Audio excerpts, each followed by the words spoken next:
Right after the moment of impact, I feel mad and hurt and the pain is real and raw. That's what this video is about. You're not alone. There are things you can do to make it better in a moment. Hello everyone, welcome back to my channel. I'm Paula. I wanted to make a video because by the time it actually gets to be executed, edited, and posted, weeks go by. This time I wanted to make something that's real in real time. Hopefully it will be more meaningful. I want to share with you today tips that I've applied since last night till today. Literally. These are tips that I would like to suggest to you to apply for any stressful situation you find yourself in, when you feel like you failed or things were out of your control, or even in your control, you somehow could have done better, regardless of whose fault it is or not. The outcome is not something that you want or like.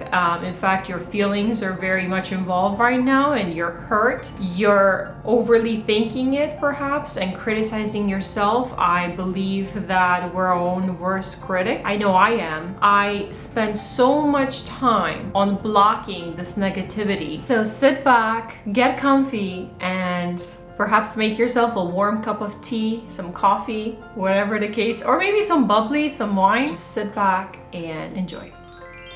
So to give you a little bit of background, overall I felt like I failed myself. My morale was so low, I didn't even feel like I had the energy to pretend smile or pretend not wanting to cry. In that moment, I remembered something very important that I saw in a video, I think. It is a choice how you phrase your thoughts. I decided that I need to do everything that I can to turn that switch on, get rid of all this negativity. And I did a few things, so those are the things that I want to share with you today. The first one is to do everything that you can right away to make yourself happy. You're not going to try new things. These are things that are proven, that you know off the top of your head, that will always make you happy, always have been making you happy, and will do it right now. We're now looking to experiment and have more fails. I'm not saying to exaggerate it anyway. I'm not saying to go shopping, to go spend, or go online shopping, none of that. No, this is about a treat. This is about going for that immediate, instant gratification to give you a boost of positivity and adrenaline, make you feel good inside. So that means stopping by the grocery store like I did. Favorite dessert, it could be your favorite drink perhaps. Sit down, watch your favorite movie. If you have some series, binge watch. Physically and mentally cleanse, remove the old clothes and shower. Take your time in the shower. It's nice and warm and it's always comforting for me. You can put on some new clothes that you like, comfortable, loose, snuggle up on your couch with a blankie and turn on something that you like. This would be something that you can do right away on your way home and then afterwards when you get home. If you are at home and your family's at home, that's great. My second tip would be to surround yourself with people that care about you and that love you. It's very important to have that support. However, I want to mention that it's important to be around them and absorb that energy, absorb that positivity from them. That doesn't mean you going into sharing your problems and then bringing all the negativity out. So at this moment, all you need to do is put a pause on yourself and just listen. Listen to everyone else. Listen to your kids talking, sharing their day, laughing. Just observe what's around you. Let yourself be distracted by positivity. Try to find that in smiles, in just simply being in the presence of someone that you care about is enough to give you a boost. This continues into my next tip, which is to say yes to positivity. Distract yourself. That's really your end goal, is to distract yourself from all the overthinking that you're doing. We're overthinking because we are reliving those moments, because we're thinking about, we have those details in our mind and we're trying to put those pieces together. All these things are swirling around in our head, and we need to distance ourselves so that we stop going over it and over it and over again, creating that distraction to be away from the details. This is where time comes in. Putting time and distance between yourself and that situation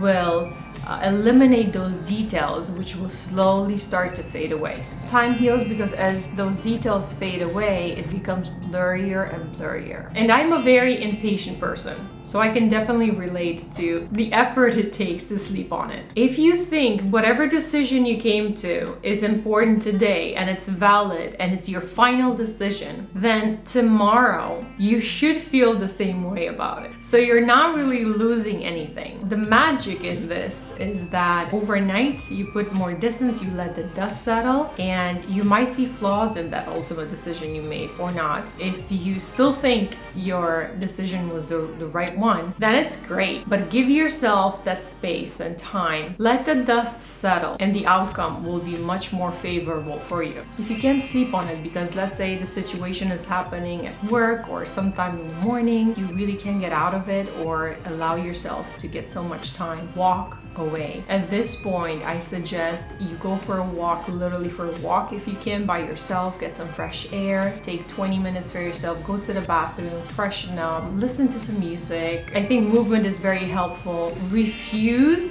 to think about it. That's really your end goal. Men are very good at doing this. I've noticed it in the past. I didn't really know that's the secret. I was always amazed at how you have a breakup. The girl's always the one sobbing on the phone with their friends and crying, and then boys just move on and they go hang out and play basketball, whatever it is they do. They seem to act like it's fine. Really, they're not. They're not fine. However, they're showing that they're fine, which is different. They bury themselves in work, in activities, and do other stuff, which we should learn from because we are taking a different approach, which is really a lot more hurtful. It doesn't mean that they're not hurting. Somehow I feel like by blocking out all these thoughts, you're saving yourself a little bit of emotional drain and you're not really solving anything right now. At best, you're making really bad decisions based on these thoughts. So block all this negativity and going back to that situation and rethinking it, just block it completely. Every time you think about it, and I know you're going to think about it,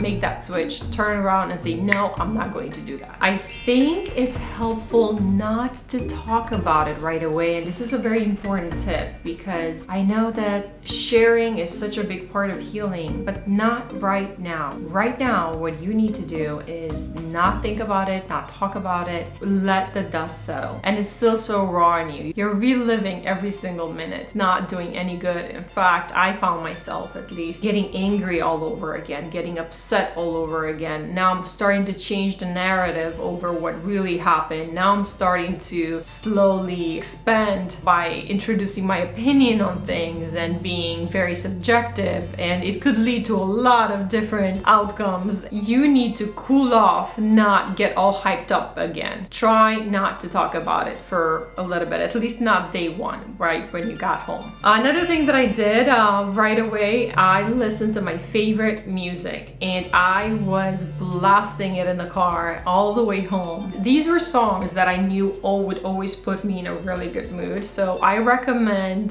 going to that playlist and playing it over and over again until you're actually singing with it and feeling the exact same feelings that you normally feel while playing that song, which is a happy song, right? So you're always in a good mood, all cheery. So you're trying to get to that state again by forcing it, if that's what it takes. Play it 5-6 different times if that's what it takes. If it's not working, switch to another song.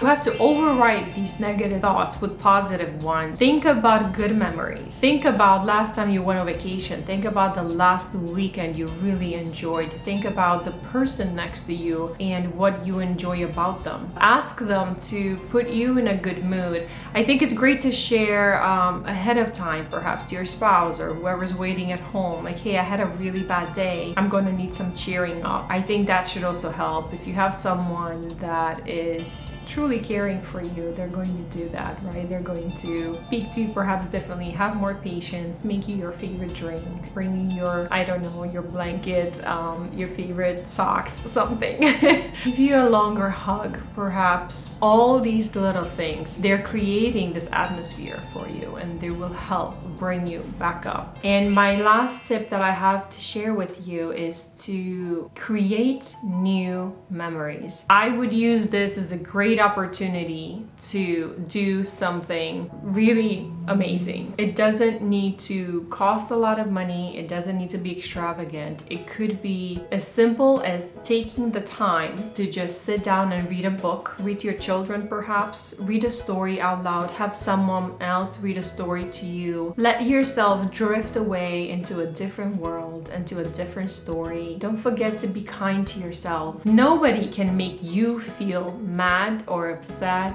or unhappy. Those are your internal feelings. Only you can control them, which is good and bad. It's so powerful to know that you're in control of your own feelings. And as much as you're trying to use external factors to help give you that boost, ultimately you're the one that needs to make that choice.